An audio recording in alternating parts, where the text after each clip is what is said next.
Como parte de la celebración, hemos querido abrir este espacio para la reflexión y el análisis de temas que están en la agenda del debate entre los expertos y diseñadores de política pública. Un ejercicio por demás relevante en un país como Costa Rica que mantiene un importante liderazgo en el campo y que está tomando decisiones fundamentales para facilitar y potenciar la plataforma que ha venido construyendo en el sistema educativo público mediante alianzas estratégicas. Hace casi 3 décadas que la incursión de las computadoras personales en el mercado abrió una extraordinaria oportunidad de aprovechar estos instrumentos para mejorar el aprendizaje y la enseñanza. Tras múltiples ensayos, numerosos fracasos y un buen grupo de lecciones aprendidas sobre lo que sí funciona, hoy el mundo está enfocándose en lo que realmente sabemos que debe ser lo esencial: buscar fórmulas para que los estudiantes aprendan con y a través de las computadoras, dejando atrás la preocupación inicial de repartir aparatos y enseñar a los estudiantes a usar la computadora. Precisamente el diseño pedagógico y conceptual que ha orientado la propuesta de la Fundación, conocida y concebida por un grupo de grandes pensadores nacionales e internacionales, incluyendo nombres de la altura de Seymour Papert. Hoy sabemos que esa fue una apuesta visionaria que el tiempo ha demostrado acertada y relevante. No obstante, los cambios en la capacidad y movilidad de las nuevas tecnologías y, más importante aún, el nuevo escenario que la conectividad ha abierto, están cambiando el abanico de opciones de que disponemos para profundizar el objetivo de lograr más y, sobre todo, mejores aprendizajes. La dinámica que la innovación constante impone, las grandes inversiones que la introducción de las tecnologías representan para los sistemas educativos y el mejor entendimiento de cómo aprenden los seres humanos generan nuevos desafíos que nos obliga a revisar los instrumentos con que contamos y el rol de los actores que van surgiendo en el horizonte. Los nuevos tiempos demandan una fórmula sólida, capaz de enfrentar todos estos retos, así como los asociados a los ciclos políticos y económicos propios de nuestras sociedades demócratas. Está claro que con esfuerzos aislados, la educación no logra el engranaje de todos los elementos que una propuesta de incorporación de las TICs requiere para garantizar que se alcance un nivel significativo de aprovechamiento de estas. Tim Unwin, experto en este tema, promete un abordaje claro y directo que inicia con el título mismo de su presentación, Multi-stakeholder Partnerships for Educational Technology, Critical Reflections. I would like to take this opportunity to express my gratitude to Tim for accepting the invitation to join us as part of our 25th anniversary and gratefully enjoying the long journey and all the inconveniences associated with it. It is really a pleasure to have you here with us this afternoon. With no further delay, please welcome Dr. Unwin.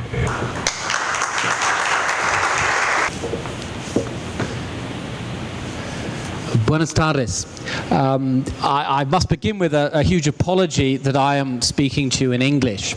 Let me tell you a story about education. I once learnt to speak Portuguese quite well, so I could speak to you in Portuguese. But my son cannot stand it when I try and speak my Portuguese and pretend to use a Spanish accent as if it was Spanish. So I think you are at a disadvantage hearing me speaking in English. I'm at a disadvantage because I've traveled a long way, and despite the hospitality of our ambassador, I'm still a little jet-lagged. So hopefully we are equal. More formally, Your Excellency, distinguished guests, ladies and gentlemen, it is a huge privilege and an honor for me to be here and to be part of your 25th anniversary celebrations. Technology never works always when you want it to, but hopefully I will wander back and forth across the stage so your eyes can move, but the technology will work. I think we're here not so much this evening to talk about what I have been doing, but rather to celebrate the work of the Omar Dengo Foundation. I first encountered the foundation when I was working for the World Economic Forum, and we were looking for some examples of the very, very best partnership organizations in the world that we could learn from and share with other people. And that is how I first encountered your organization and the superb work that you've done here. So this is meant to be a celebration. I say meant to be because from what I'm going to say in the next 40 minutes or so, you might think that I do not value education partnerships. Let me begin by saying I value them so much that I can be critical of them because they have not been as successful as they should have been. So if I sound to be critical, it is because organizations like your own have shown the way that we can move forward, and not enough people have tried to follow. Let me begin. And actually, can these lights dim a little bit so people can see the screen a bit better? Let me begin with a conference that we organized called Connecting Rural Communities in Sierra Leone, which is in West Africa, where 1% of the population has internet access. Imagine that difference from the privileged position that you find yourselves in here. And at this conference, everybody was talking about partnerships as being the solution to get connectivity into the distant rural areas and connectivity across other parts of Africa. So partnerships were everywhere. But as I think Eduardo in particular knows, I have a rather nasty sense of humor, and I got up when I was doing my plenary towards the end and said, okay, what partnership models are you using? You're all talking about partnerships. What partnership models? Deathly silence. I said, well, come on. I mean, you must have read something about partnerships. What do you mean? What are you doing? How are you engaging? How are you deciding what to do and how to go about them? Again, silence until sort of 2 people put their hands up out of about 150. So everybody talks about partnerships, but actually knowing how to deliver them effectively is much less well understood. And it's really that I want to talk about this evening. Again, if the technology works. Broadly speaking, the outline that I want to follow is to begin with some context to let you know where I'm coming from, and I haven't worked here, so it's even more fun to be with you. But to think back reflectively and think about how many of these partnerships began in terms of public-private partnerships. And then why partnerships have become so important, particularly in the field of education and technology. And then to reflect on some of the work we've been doing in identifying the key success factors. And those of you who are here who aren't necessarily just following the Omar Dengo Foundation, but some tips about how we can do them better. And then really concluding at the end is, will partnerships really deliver the development outcomes that we wish to achieve? So what is the context and where have I come from? And these are some of the pictures of different parts of the world in where I've worked. I think my own personal academic background was very much in the field of rural development, beginning working in rural India, some of the poorest parts of India in the mid-1970s. But for those of you, actually, I may be one of the oldest people here. I was programming in Fortran back in the 70s. You know how wonderful that was.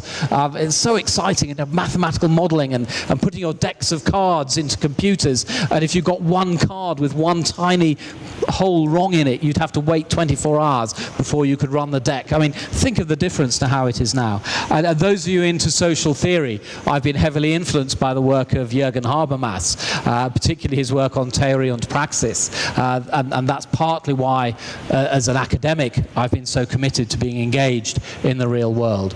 But I have the privilege in the early 2000s of leading our then Prime Minister's Partnerships for IT and Education in Africa initiative, Mfundo. And I like to think there that we actually began to be one of the organizations that shaped this notion of multi-stakeholder partnerships rather than just public-private partnerships. And there's an anecdote that goes with that.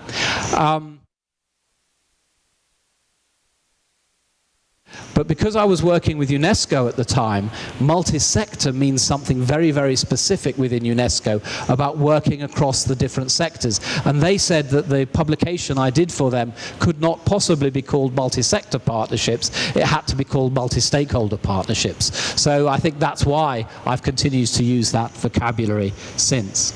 And then I also had the privilege, particularly, and this is where I got to know the work that was happening here in Costa Rica, in leading the World Economic Forum's program on partnerships for education with UNESCO. And maybe we could talk perhaps in more detail about some of the challenges in that afterwards. But more recently, last year, the UK's Department for International Development asked my team to undertake a systematic review of actually whether these partnerships make any difference at all. And it's the findings of that that I want to discuss a little bit with you this evening. I also recently completed with Alex Wong a review of the Global Education Initiative's work across particularly the main initiatives they did in Jordan, in Egypt, in Palestine, in Rajasthan, and we'll share some of the findings of that with you. And most recently, I've embarked on a new challenge and learning about some of the challenges of leading organizations such as this while I'm here, but trying to craft the Commonwealth Telecommunications organization as being the most trusted partner, using that word carefully, in the field of using ICTs for development. So drawing particularly on this publication, if there are any references that people here would like to pick up with afterwards, Eduardo, I'm sure, has them, or I can provide the background. But a point to begin with. We tend to take for granted, certainly those of us working in the field of ICTs and education, that ICTs are going to make a difference. They're going to make the world a better place. They're going to reduce inequalities. But is that actually the case? And I think 10 years ago I would have said yes, definitely. But if we look at some of the data, and this is ITU data, all the evidence points to the fact that ICTs are increasing inequality rather than reducing it. We can take here internet users per 100 people over the last decade. The blue line is the developed world, the red line the developing world, the green line the least developed countries. But this could just as easily be the urban world and this the rural world. Yes, the curves are going up. Yes, developing countries, the curve is beginning to grow faster. But the point I want to make is look at the difference between here and between here. The inequality has got greater. Those who are down here are much, much less advantaged than these or even these growing here. So technology is driving difference rather than reducing that. And the same can be done of almost any indicator you want. Look at mobile phone subscriptions. And I think what worries me particularly is even in the least developed countries, this is now tailoring off. This isn't doing that. And look at the difference here compared with here. I could bore you with lots of other statistics, but the point, I hope, is well taken, that the context within which we're talking about these partnerships is that technology is not reducing differences. Technology isn't that silver bullet that so many people like to think it is, that will reduce inequality and support development. So where did we get this idea of partnerships from? And I've drilled back in time, and I think it's worth just thinking a little bit about the longer-term history. Think back to the late 1980s, the early 1990s, when a new world order was created, when economic growth and liberal democracy were indeed seen as being the solution for the world's problems.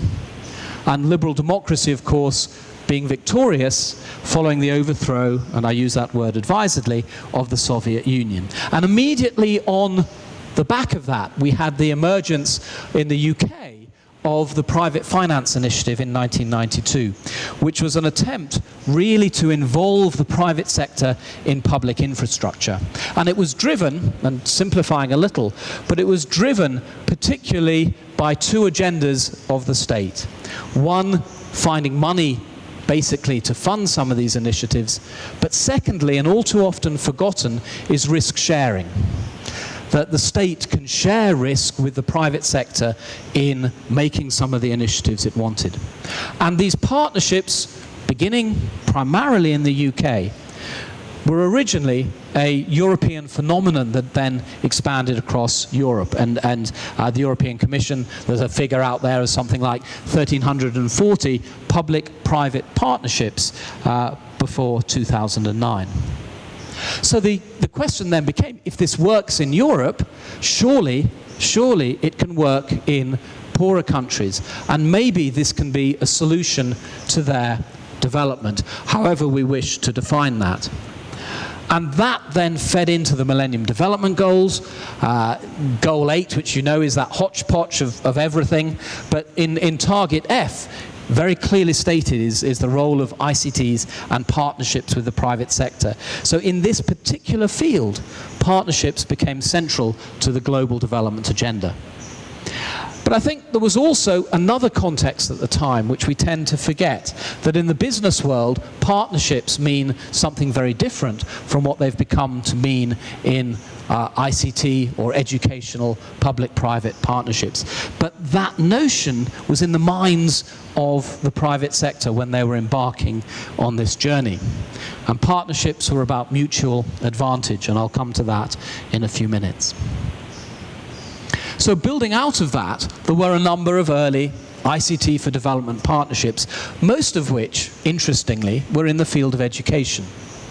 And again, towards the end, we may explore that in a bit further detail. And that was where Tony Blair's Infundo initiative emerged in 2000, primarily from conversations between certain CEOs of the private sector and our Prime Minister's office. And I remember at the time looking around to try and find models that we could follow. And there actually were very few there. This was a field that was under-theorized. And I think we were very much going in the dark, trying to pick up and draw on conceptual issues out there. And there was also little empirical experience to judge. And I think it's interesting to ponder why so few people look at other examples when they're trying to implement ICT for education partnerships. And that lay behind what we were doing in partnerships for education. But it's worth asking, why do so many people keep reinventing the wheel? Because they still do it. You can go to almost any conference in the field and somebody will come and say they've got this brilliant new initiative. I was at a meeting earlier this year in the UK when Better Remain nameless US institution came with this wonderful new educational partnership program. And they were starting from scratch, but they were sure they were right. I think another factor that comes into this melting pot at the beginning was, as I've suggested with the origins of Infundo, the private sector actively urging engagement with governments. And if we think back over the last decade, this has been a real feature of the development arena. Until the really 2000, the private sector was never involved in major UN debates and discussions. And that was another factor coming to play, particularly in the World Summit on the Information Society in 2003 and 2005. Information Society, ICTs, the first major UN summit where the private sector and to a lesser extent civil society were actively engaged. Why? I would suggest that these background factors have had very, very lasting effects on the way in which ICT for education and ICT for development partnerships more widely have subsequently developed. And it's worth trying to answer that question that I have just posed. Why partnerships, particularly in this arena? And I think the first and perhaps most important point is actually ICT for development and ICT for education is something that's very difficult. It's not easy to deliver. We need different skill sets. I remember in Infundo days, I had 2 senior advisors. One was an educationalist, one was a techie. And you know, for about the first year, they were just speaking completely separate languages. They could walk past each other. Their personalities were different. Their whole cultural baggage was different. And so it actually takes a lot of effort and energy to bring these skill sets together. How many government officials are there here? I'm sure you are all wonderful at technology, but those of us in the sort of academic educational development sphere often find that government officials don't actually understand the very complex technical aspects. You have a computer geek up here and can explain everything beautifully, and the government official walks out and doesn't really understand anything. And of course, ministers chop and change, don't they? You get moved from one ministry to another. How can you be expected to understand this really difficult business? And I say that in a slightly joking sense, but private sector capacity in driving these agendas forward is really important. They're the ones who are innovating technically. And I know several computer science departments around the world, and you might think it was academics who were leading on this. But actually, yeah, my own university, when we began talking about these partnerships, well, we're theoretical computer scientists. We're not really interested in that technical engagement. They're very good, but not in this sphere. So complexity of initiatives, many government officials lacking the understanding. But I think thirdly, critically important, is the actual role that the ICT sector has played in driving globalization. Technology has been at the heart of global change. And that change has been driven, and this introduces one of the themes that I'm going to concentrate on particularly here, on different interests in these agendas. And again, that links back to Habermas's work on knowledge and human interest, for example. But business solutions are driving this corporate growth. And I've touched on WSIS, but I do think, despite its many criticisms, that actually formalized this relationship between the private sector and governments that was developed, for example, in GAID, the Global Alliance of ICT and Development. So,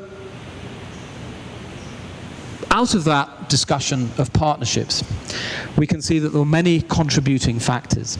And I think it's possible to think about many of these partnerships as being polarized between, on the one hand, what I like to call circular models of partnership, and others on linear models. And many partnerships across the world fall between those. And this is a meeting of... I'm not sure if anyone from the foundation was there. The Global Education Initiative in 2008. Circular models, and these are perhaps interesting to know how many of you are familiar with these, the IBLF model developed by Ros Tennyson. And I think it's a particularly important model, a partnering cycle, and if you go through all of these stages, you will have a successful partnership. But we could spend hours talking about each of these, but I don't want to do that. What I want to stress is you can see this is about maintaining the partnership. You begin with scoping and building it, you manage it, you review it, and then you sustain the outcomes, but of the partnership. So you go round in a cycle like that. A completely different structure of model is the model that Tom Cassidy developed about the Global Education Initiative, which I see primarily as a linear model. And whereas the previous model, the circular one from Ros Tennyson, is about maintaining the partnership, this model is about producing educational or development results. Now, many of the elements are the same, but I think these two polar opposites are very important to bear in our mind when we're trying to understand the way in which partnerships for education have developed. And certainly for me, interested in actually the development impacts, the outcomes of an intervention, not so much interested in the partnership necessarily surviving just for the sake of the partnership. My feeling is much of my work tends to be in this second stream. So if those were public-private partnerships, how have they developed and emerged into what we now call multi-sectoral or multi-stakeholder partnerships? I think a tendency in creating models like that has been to try and make them fit all solutions. That there is a way to do partnerships, and you have to do it this way. After all, people make money out of having their model of a partnership and want to sell it and impose it on other people. And I think there's actually growing recognition that you can't do that different models are appropriate for different circumstances. And maybe a little aside here, focusing particularly on education. Because many people say that a health partnership model and an education partnership model can be just done the same. However, if you think about it, if you're having a health intervention, a vaccination program, you really can go and count all the people you need to vaccinate, get the doses, vaccinate them, and they won't get the disease. But you can't vaccinate against ignorance. Educational transformations take very, very much longer. And many of these partnership models are built on sort of 3-year cycles. You can't change education in just 3 years. So you actually, I think, need different kinds of models and different kinds of process depending on what it is that you're working on. I would like to suggest, and those of you who are involved in public-private partnerships, do challenge me in the questions at the end, and certainly some of my final slides will try and tease out some of these issues. But I would like to suggest that almost every public-private partnership in education across the world has failed. It has not been sustainable, it has not gone to scale.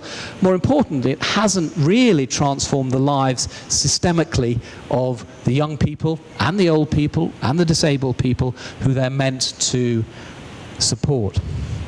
And a simple answer is because they have just focused on the public and the private. They haven't focused on incorporating civil society, academic institutions, in the development community, international development agencies, and particularly the civil society stakeholders, the teachers' unions, the parents, the children. And that's why I'm interested in developing this wider understanding of what partnerships are. There are also very fundamental concerns over the coalition of interests between the private sector and the state. And my next slide will just very briefly summarize those in terms of the work of Jens Martens, who, if you haven't read his really important publication in 2007, I would strongly recommend you do. But civil society is crucial in the use of ICT for education and development more widely, because it mediates in part between the state and the private sector. And we need to have that diversity of stakeholders involved. It isn't just the expertise of the private sector and the expertise of the state. And I'd like to pay tribute and acknowledge once again the Fundación here because of the role that it has played in bringing those together. Martens, in a paper which hasn't been read enough, highlights 8 real risks of traditional public-private partnerships. And if we think back just 10, 15 years, before the private sector was so involved in international governance and decision-making, particularly with respect to development, there were concerns about how far should business really be shaping political discourse? What happens if you choose the wrong partner? And there are certain international organizations, again, since we're being webcasted, that I will not name, but have got into great difficulties by partnering with certain private sector companies. And the reputational loss is really important. These partnerships can distort competition. If we believe that competition is good in driving prices down, what happens when one private sector partner is working very closely with the government? Financing in these partnerships is usually unstable. Far too little work is done in putting the appropriate financing mechanisms in place first. Governance gaps remain. And it is often argued that the role of the private sector is undermining the democracy that so many of us believe as being an important element of good governance in the modern world. So lots and lots of risks in those traditional partnerships. Let me now turn to current understandings and really drawing on the evidence of the work we did for DFID and for the Global Education Initiative, to see whether actually, if we really delve into these partnerships, they have indeed been successful.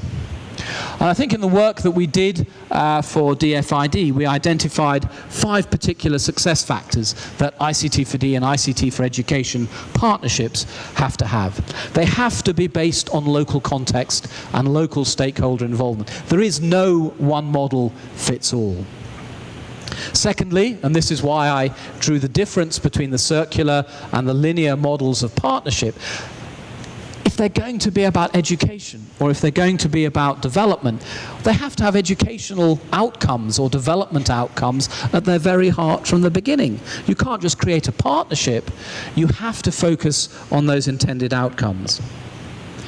Thirdly, I've been involved in many pilot projects and private sector partnership engagements, and the standard argument is, look, Tim, we've shown we've done it. We've brought computers into 20 schools, spent a lot of money on it, and it works. You know, we've got these evaluations that show that the kids are now doing much better than the children in the neighboring school. Now, what you have to do is persuade the donor community to fund the government to pay for us to roll this out across the country. Well, actually, that is never going to happen. Certainly in some countries where we work, where 95% of the Ministry of Education's budget is spent on teacher salaries, and the teachers themselves are having to do 3 or 4 other jobs just to have an income. It doesn't work like that, because scale and sustainability have not been built into the original design of those partnerships. I know there are people who are great admirers of the one laptop per child scheme, but if you think about actually the cost of giving every child a laptop at $188 as they were originally, or all the millions of street children across the world, we can't afford that.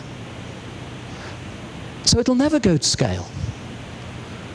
So how do we build in scalable and sustainable solutions? And I think, yes, this is an iPhone, and there are much cheaper phones around, but the development of new technologies that put access to the internet theoretically in every person's hand through their mobile device, that is going to transform education in ways that we're not yet able fully to comprehend. So local context and stakeholders, clear development or educational outcomes, building scalability and sustainability in from the beginning, and then key importance of certain things that are often taken for granted and are usually not worked at hard enough. Trust. Trust is actually not a very popular thing in the modern world, but it's essential if we're going to build partnerships. And it takes time to build trust. You're going to enter a partnership, let's bring this down into social conditions, you know, between couples and people. Are you going to have a relationship without trust being at the heart of it? We have to be honest. We have to be open. We have to share what it is that we are entering this partnership for. There has to be mutual understanding, and there has to be respect. Now, it doesn't mean we all have to be the same. We can be different, and there can be different levels of engagement. But those things all have to be there. And in this review that we did of all the literature, the most important literature in ICT4D partnerships, those were the things that came out most importantly. And also, you're not going to be able to use ICT for education unless you have a supportive, wider ICT environment, a ministry that is committed to this, and a Ministry of Technology or Communications that actually talks with the Ministry of Education. All too often that doesn't happen. So if those are the success factors, I have some doubts actually about their validity. They were drawn out of a substantial review of literature and activities.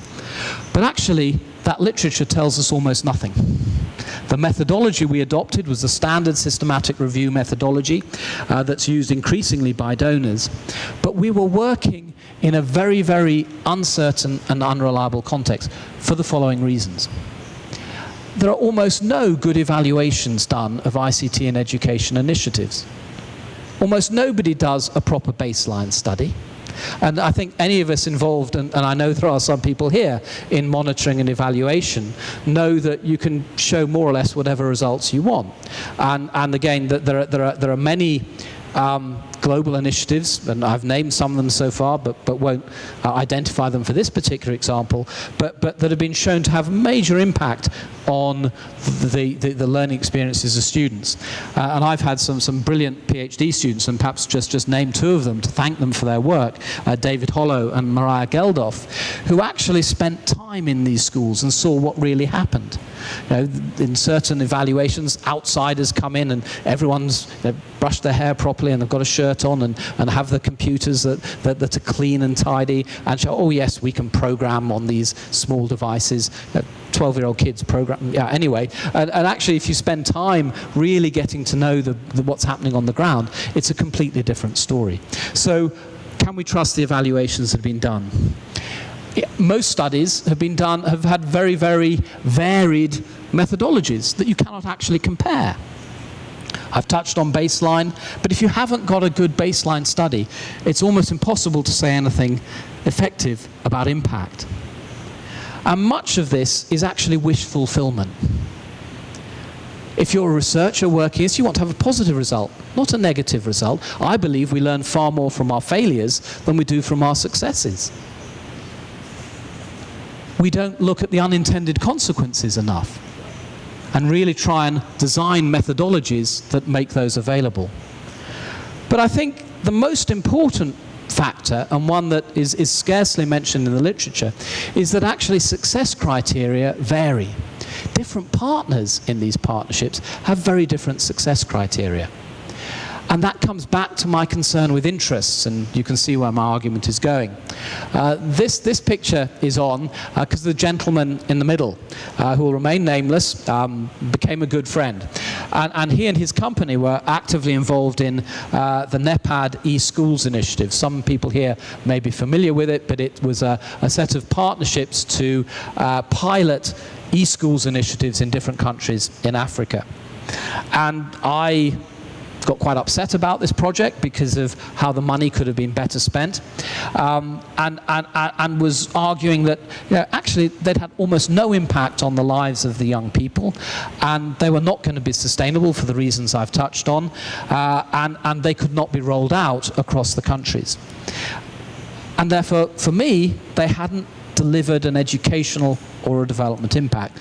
He said they delivered everything we wanted. They were wonderful. And what he wanted as a senior manager in an international company was to get to know the government officials so that he could then make sure that he sold his products to those countries and the other members of the partnership so he could network. Completely different understandings of what outcomes should be there. So what I'm suggesting, with one or two notable exceptions, is that educational partnerships are not the magical solution that many of us would like to see them as being. And meetings like this at the World Economic Forum with the heads of companies like Cisco, Microsoft, Intel, ministers from countries across the world, want them to work. They're incredibly difficult to do well. They take a huge amount of time, and they take very, very good planning and structures. And that was really reinforced in the work that I did with Alex for the Global Education Initiative. Alex had led this initiative, and I said, Alex, I'm only going to write this with you if we can show the ugly side as well as the good side. And to give the World Economic Forum credit, they let us show some of the ugly side. But in interviewing people who were involved in these initiatives, a number of challenges came up, and I think they're worth reflecting on briefly in the context of what I've just said. I've mentioned sustainability before. That is coming back as a theme. How do you ensure long-term sustainability? How do you ensure that companies, particularly, rather than governments, are going to stay embedded in this for a long time? Far too little time is spent on understanding common goals and missions and activities. The private sector is desperate to deliver. It has quarterly results to show. Governments have elections coming up. How do you actually build a proper understanding of sustainability in there. And I think we tried to do that with Partnerships for Education. We spent a long time developing a joined up, for those of you who know, the log frame planning process. We spent a long time doing that. But we didn't spend anything like as long as we should have done. I think to get a good educational partnership up and running, it'll take 3 to 6 months just getting that right. Challenges in really balancing the different interests of the stakeholders. If you don't get to know each other well enough, how are you really going to be open to what your interests are? I think there are some very, very good examples of where this can work, where civil society organizations will respect a company for giving certain inputs in the expectation that they will then be able to expand the market. That's fine if it delivers on the outcomes. How do you determine the levels of contribution of each partner when you don't know actually what they are going to be 3 years down the road? How do you identify the resources that are actually going to be needed at the end whilst you're designing the partnership at the beginning? I think those of you here from government, private sector definitely doesn't trust government, and building that collaboration and cooperation is a challenge. And we all know, I think, that monitoring and evaluation often gets left to the end, and by the end, money has run out, so again, it rarely gets done. Perhaps the message takeaway is make sure you build that in from the beginning. So if those are challenges, I do think, to be optimistic, I don't want you all to be too depressed. Remember, I love partnerships. They do work. They can make a fundamental difference.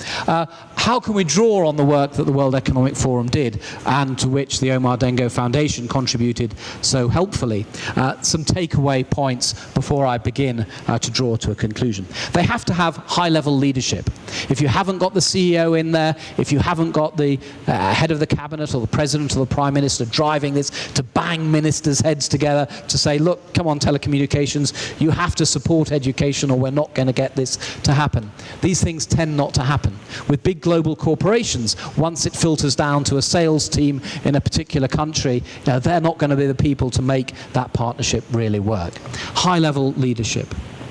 I think, secondly, it's really important to have a trusted partnership broker there. Somebody who both sides, 3 sides, 4 sides, 5 sides trusts. Somebody that governments trust. Somebody that civil society trusts. Somebody that the private sector trusts. And they have to know about the development or educational outcomes. These are few and far between. This is what my organization is seeking to do and position itself. We must start with getting that agreement right on the educational and development outcomes that we want to have. Actually, why are we giving young people computers? What do we want them to do that they cannot do without them? Why are we developing mobile apps for particular aspects of education? What is it really going to lead to in terms of what those young people are able to do in the future? Is it going to help their development of skills, their entrepreneurship? A fourth point, the frustration of the private sector, and often civil society as well, can mean that we try and do this without governments involved. And this is a difficult question of political economy, and that will be what I conclude at the end on. But I believe, and I think it is a matter of belief, that governments actually should pay for education. I don't believe education across the world should be privatized. But that is where we're going. And if we don't stand up for that view, we're going to get there in our sleep. Government ministries have to play a crucial role in these multi-stakeholder partnerships if we're going to get the development and educational outcomes that we want. There have to be effective project managers involved. One of the comments of certain people working in the GEI about government project management, I couldn't possibly say, but governments are not particularly good at project management very often. They have to be adequately resourced. I think the GEI was amazingly fortunate that some chief executive officers of global corporations were willing to dip into their pocket every time something needed doing. But that's not the way to build a sustainable partnership. I quite like this conclusion. that actually the long-term vision, the strategy, has to be consistent. Far too often in partnerships the strategy changes, but let's keep the strategy there, but be flexible in the way in which we deliver on it. That means sort of there mustn't be too much micromanagement. And again, far too often ignored is that one has to have really, really good internal communication. If you're trying to bring all these different partners together, you've got to be talking with each other. You've got to have mechanisms whereby everybody knows what is going on.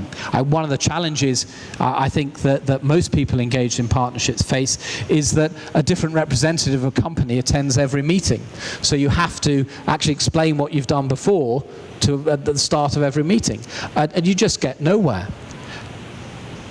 And you've got to communicate externally as well. You mustn't keep this to yourself, because you want to learn from the experiences of other people working in this space, and they hopefully will want to learn from you. So those were some reflections from the DFID work we did and the work of the Global Education Initiative. Let me now move towards a conclusion. A conclusion about interests and a conclusion about political economy. When I was preparing this, I was looking around for a combination of partnerships. For those of you who, I hope you can see who the pictures are. This was in the Hindu in January this year, and the headline was, "In the promiscuous world of international relations, elements of a strategic partnership," with Putin and Singh. We all have interests. We can actually be quite critical of each other's interests. But if we don't understand each other's interests, we cannot possibly be expected to enter and engage in a partnership effectively.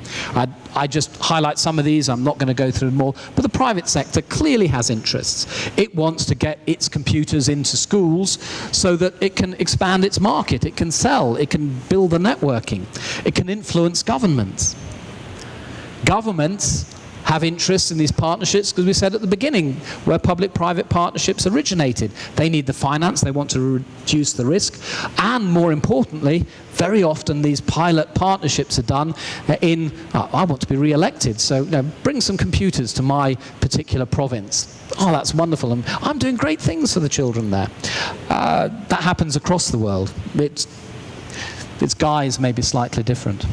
Civil society has clear interests. It wants to raise its international profile. Civil society organizations must show they're doing things so they can get more support from their financial supporters.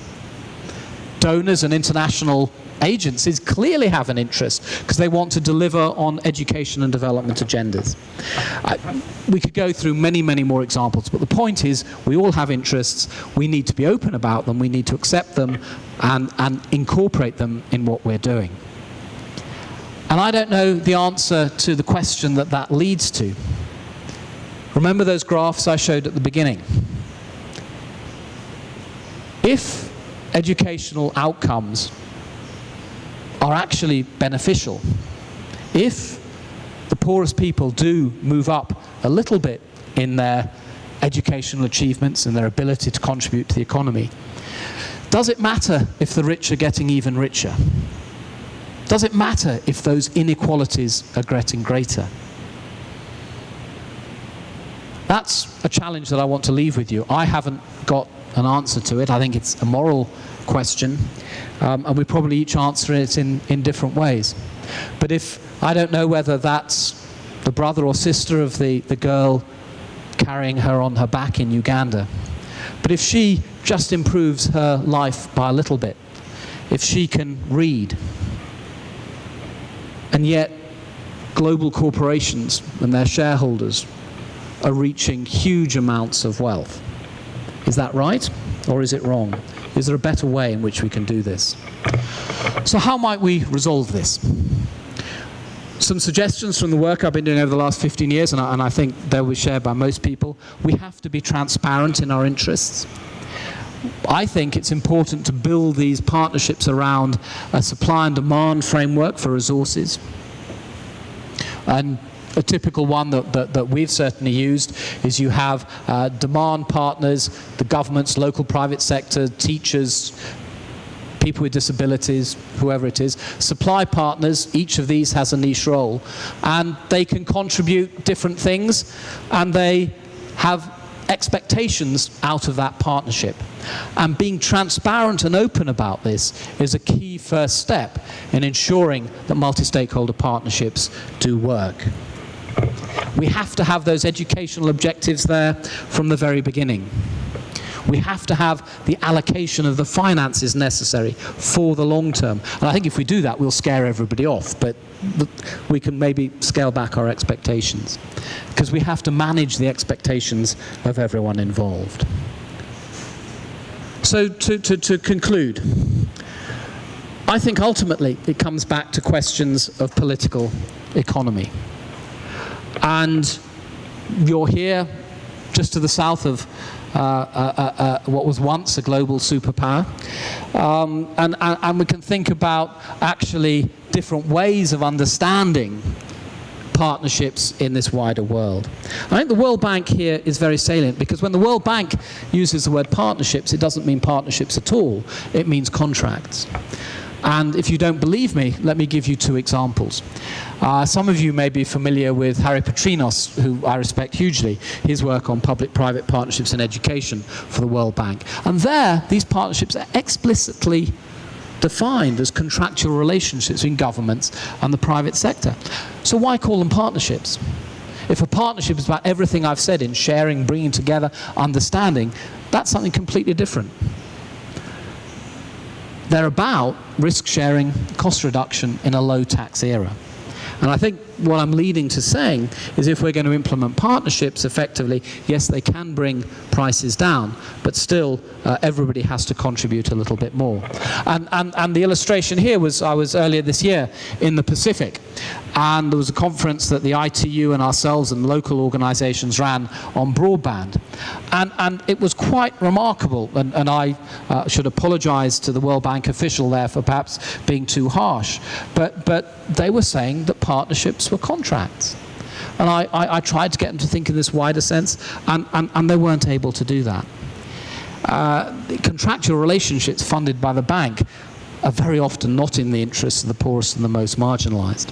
Whose interests are they in?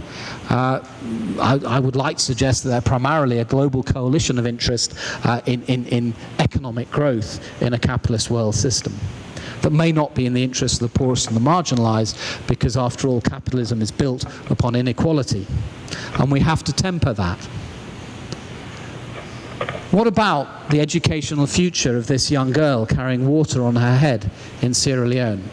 What about the way that the market can or cannot, that market that is the heart of our economic growth system? How do we come up with solutions? Well, I believe very strongly that markets will deliver.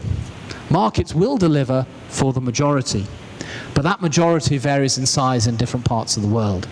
What we have to ensure, as those of us involved in the ICT sector, particularly working in government, is that the regulatory environment is such that those markets work as efficiently as possible, so that that majority is as large as possible.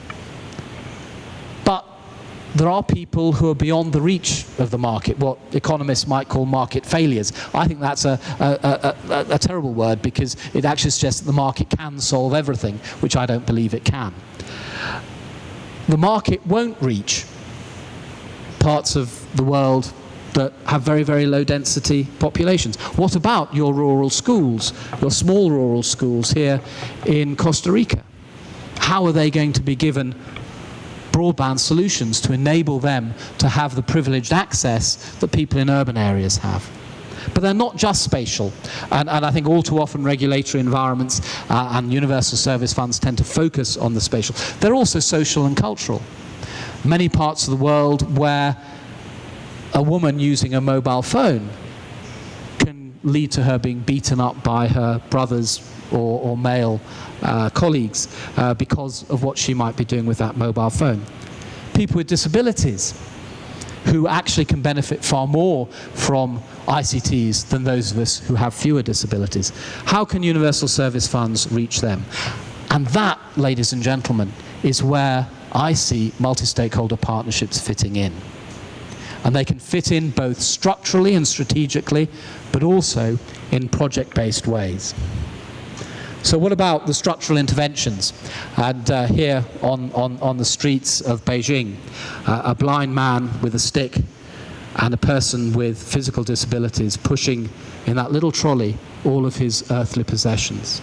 How can these technologies that we see as transforming the world be used to transform their lives? I think one way is to incentivize universal access. That is so central. And in your own country here, I know there are challenges about how we enable people in some of the most rural areas actually to access that. It is possible to do. In countries I work in, the use of the Universal Service Fund, working with government, working with the private sector, can deliver solutions that enable that to happen. The role of the regulator here is critically important. However, there is a tension, and those from the private sector often want minimal regulation, minimal levies. That conference that I showed at the beginning in Sierra Leone, the private sector was very vociferous, saying, don't charge us these levies. You're not going to use the Universal Service Fund separately. The money will fritter away. You don't know how to use it. Just charge us less, and we will deliver in rural areas. I haven't actually seen a lot of evidence of that, ladies and gentlemen. So I still believe in the role of regulators and these service funds. But please convince me otherwise. But we need a coalition of interests amongst the private sector to change practices. Take, for example, simple things like accessibility. If all large corporations only agreed only to purchase ICT technologies that were accessible to everybody, that would begin to change things structurally. And civil society engaging with the private sector, engaging with governments, can help deliver that. And what about the national broadband network in Australia, where the government decided that the private sector wouldn't or couldn't deliver at an appropriate price to give accessibility to everyone? There, the state intervened in a major way to try and reduce these inequalities. So there are structural interventions where partnerships can work. There are also project interventions, and here with a group of school teachers in China. We need to identify the most critical areas where specific interventions can make a difference. And I'm sure we've all got our own lists. But it must be done at scale. Let's stop doing pilot projects. Most of us know what works. So why put, in many African countries where I've been working, there are pilot projects of putting maybe 30 schools with computers. Well, in many countries there may be only 35, 40 teacher training colleges. Why not put them into every teacher training college? We have to develop schemes and ideas that are going to be scalable, are going to be affordable, and are going to be sustainable. And I just suggest 4 areas that I believe are important, particularly in education, and ones that we are working on. I've touched on teacher training institutions. For me, and you are so privileged here, so privileged with the teachers that you have. There are countries in Africa that have tens of thousands of teachers who have had no training at all. So beginning with giving them some understanding of how these technologies can transform their understanding as well as the learning of their pupils. Skills development and entrepreneurship. That is a classic area where the state has interests, the private sector has interests, civil society has interests. There are some wonderful schemes that can be developed there, and I would just, if those of you aren't necessarily familiar with all the work of the foundation here, they're certainly doing interesting activities there. Is everybody here getting older? Not just because of my talk, but are you all getting older? As we get older, we become less able. We have more disabilities. Those of you who've got glasses on, assistive technologies. We're all people with disabilities. We're all going to need to adapt the ways in which we use ICTs as we get older. That is a huge agenda that, again, the private sector, government, civil society has interests in. And just to put a 4th area that I think is particularly important and we're working on is mobile broadband for food security. And What about small island states? And I put this on because small island states have particular problems, and I think small countries such as Costa Rica have much to offer. And it really touches on these political economy questions. Can the market operate effectively everywhere? Really challenging. Mobile broadband in small islands is a huge challenge. But the state, working in partnership with the private sector, can, I think, with civil society involved as well, actually enable appropriate solutions to be delivered. So let me conclude. And if you can't see the picture there, it's a little girl in Uganda in an orphanage with a sign in front of her, "Trust in God." Yes, we can trust in God, but God wants us to act as well. Ladies and gentlemen, I believe passionately that we have to believe that ICTs can transform everybody's lives for the better. Everybody's lives. And I hope that everybody in this room will go away with just one message. What can I do to make that difference? It isn't just the rich and the powerful who should benefit from these technologies. They're too valuable. Did anyone invest in Facebook? Well, if you have, forgive me, but you deserve to lose half of your share value. Global corporations are those who are making money out of these initiatives. The balance of power, remember that question earlier? Between this little girl and the global corporations that are making the technology. To achieve this, we need visionary government. We need people who believe that education supported by ICTs can make a difference to all of our lives. But that has to be in the interests of the many and not just in the privileged few. And I suggest that working together in multi-stakeholder partnerships, drawing on the evidence that I've sought all too briefly to share with you this evening, we can indeed craft the right checks and balances to enable that to happen. And in concluding, I think we have all learnt a huge amount from the work over 25 years of the Fundación Omar Dengo. You have helped to show us the way. I hope you will continue to be a beacon in showing us all the way in the future. And I would like to thank you very, very much indeed for the privilege of speaking to you all on your 25th anniversary. And I wish you 25 more great years. Ladies and gentlemen, thank you very much indeed.